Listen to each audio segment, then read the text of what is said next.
বিশিষ্ট শিক্ষাবিদ, লেখক, ভাষাতত্ত্ববিদ, শিক্ষা প্ৰশাসক তাবুৰাম টাইডৰ আজি ৪ৰ্থ বাৰ্ষিকী মৃত্যুতিথি।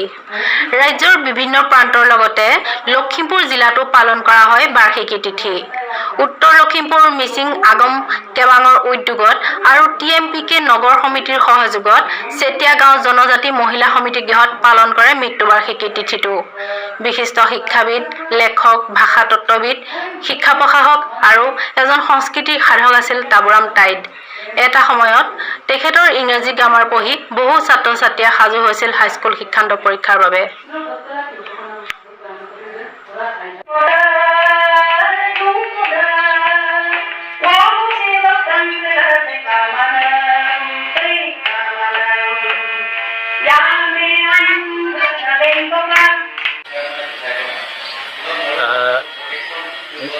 আগম্বিকাং তাবুৰাম টাইড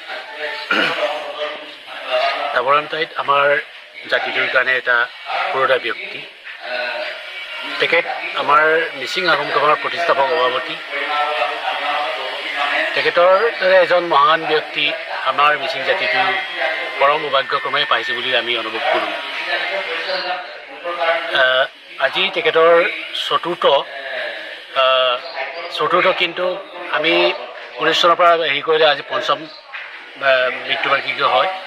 সেইকাৰণে আমি মিচিং আগম কেৱাঙৰ নিৰ্দেশক্ৰমে উত্তৰ লখিমপুৰ বাংকে আগম কেৱাঙে আনুগত্য প্ৰকাশ কৰি তেখেতৰ প্ৰতি তেখেতৰ কৰ্মৰাজিৰ ওপৰত আমি আনুগত্য প্ৰকাশ কৰি তেখেতৰ বিৰল জীৱনৰ অৱদানৰ প্ৰতি আনুগত্য প্ৰকাশ কৰি আমি উত্তৰ লখিমপুৰ বাংকে আগম কেৱাঙ আৰু উত্তৰ লখিমপুৰ টাউন TMPK যৌথ উদ্যোগত আজি আমি উত্তৰ লখিমপুৰ মহিলা জনজাতি কেন্দ্ৰত আমি দিনযোৰা নহয় দিনৰ 1 বজাৰ পৰা আমি এই কাৰ্যসূচী গ্ৰহণ কৰিছোঁ।